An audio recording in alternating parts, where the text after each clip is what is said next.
Okay, let's get started. Ghosts are real. That much I know. Hey horror freaks, welcome back to my channel. My name is Amanda. If this is the first time here, don't forget to subscribe and hit the bell icon so you can get a notification every single time that I post a video, and I post every single week. You can see from the title, today's video is going to be my full review with spoilers of My Bloody Valentine of 1981. I already did my review of the 2009 version, leaving it right here in case that you're also interested. Now, as always, on my reviews are with spoilers. I will not be doing a spoiler-free review, so I apologize in advance.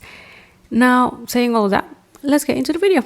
Now, My Bloody Valentine follows a decades-old folk tale surrounding a deranged murder killing those who celebrate Valentine's Day turns out to be true to legend when a group defies the killer's order and people start turning up dead.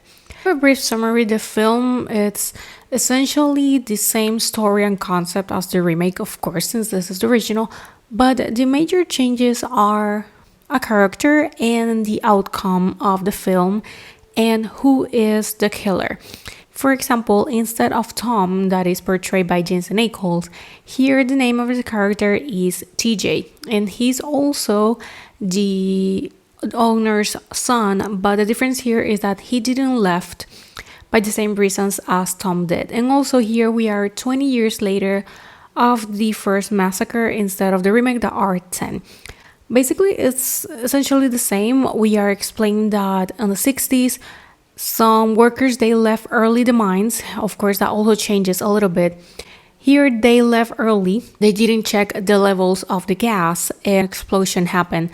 And this is the reason why the miners got stuck, and only one survived. That, of course, is Harry Warden, but he ended up becoming a cannibal. He ate the others for him to survive instead of the remake that in order to survive, Harry Warden killed the others for him to save more oxygen.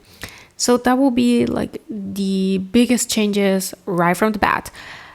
Now what happens here is that Harry Warden comes next year and starts killing everybody during Valentine's Day. This creates a urban legend of Harry Warden that he will return every single Valentine's Day if they decide to celebrate. And that in the town of Valentine's Bluff, they haven't celebrated Valentine's Day in 20 years. But they decide that it's time to move on, so they decide to make a party. And of course, Harry Warden reappears and starts killing one by one, although he makes several warnings that they need to stop and that they should cancel, and they do.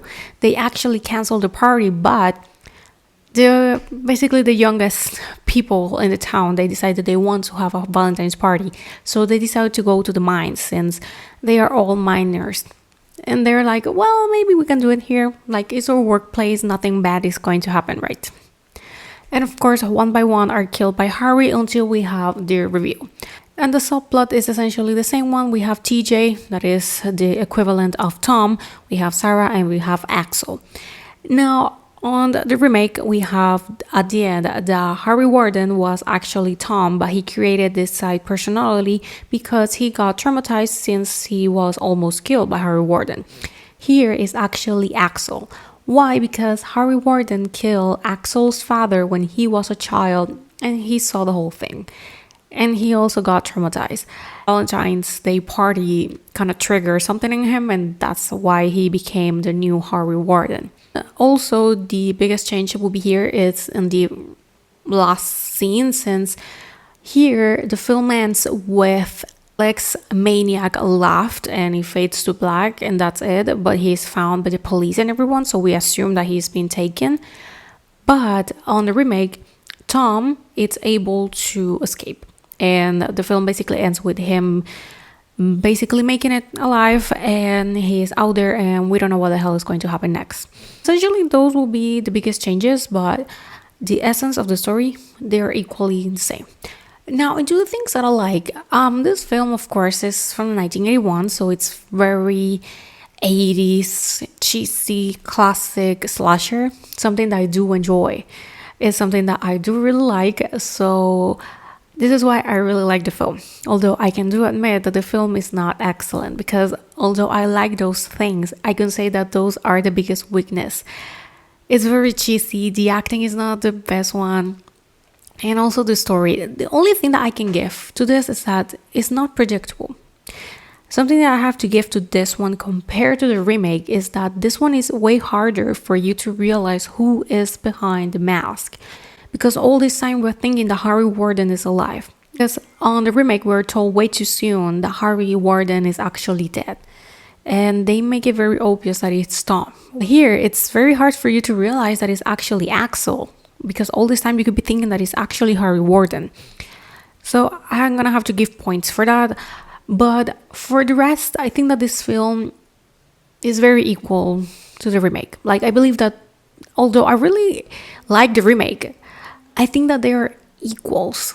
Like, if I were have to say which one it's better, damn it, that would be a hard one because I enjoy both, but I enjoyed the remake just a little bit more because I really like those type of early 2000s films also. I enjoy both. Definitely, this will be one of the strange situations where I prefer the remake over the original, but I still believe that the original is pretty good. There's nothing I don't dislike anything about the film, being honest, but just because I don't dislike something, that doesn't mean that the film is perfect. I have come to the mindset and like the position for me to admit that, hey, maybe I enjoyed this movie, but that doesn't mean that the film is good. So I need to take aside that and being honest. So I think that this one is a 3 out of 5 and a 6.5 out of 10. It's not excellent, but definitely it's a very enjoyable film. I'm gonna give you that. It's very enjoyable, very fun. I think that it's pretty original. Honestly, for me, the story is hell original. I love the miner's costume. I even did inspired picture for yesterday, Valentine's Day. I'm going to be putting it right here. Oh, Harry Warden, I love him. I think that he deserves a little bit more recognition. So I think that this will be my review. I think that this one can be a little bit shorter since I already talked about the 2009 version. But for me, they're equally good. And I actually like a little bit more the change of Tom being Harvey Warden and him making out alive. I think that that's one of the reasons why I like the remake a little bit more. Because I like that just a little bit more than the fact that it was Axel. Because here they don't focus that much on the love triangle as they do on the remake. Like, that's for sure. And here Axel and Sarah, they aren't married. Here they are still like teenagers. On the remake they are adults. So those are changes that can make you like one more than the other. So I would say that it's a little bit for everyone.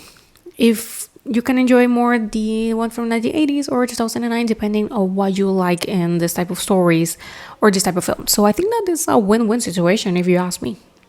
But well, I think that has been all. Thank you so much for watching. Let me know down below which one do you prefer more, the one from the 1980s or the 2009. Although for me the worst part is the fact that it's 3D and I hate 3D effects in horror.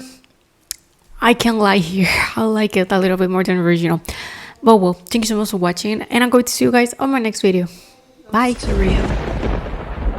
That much I know.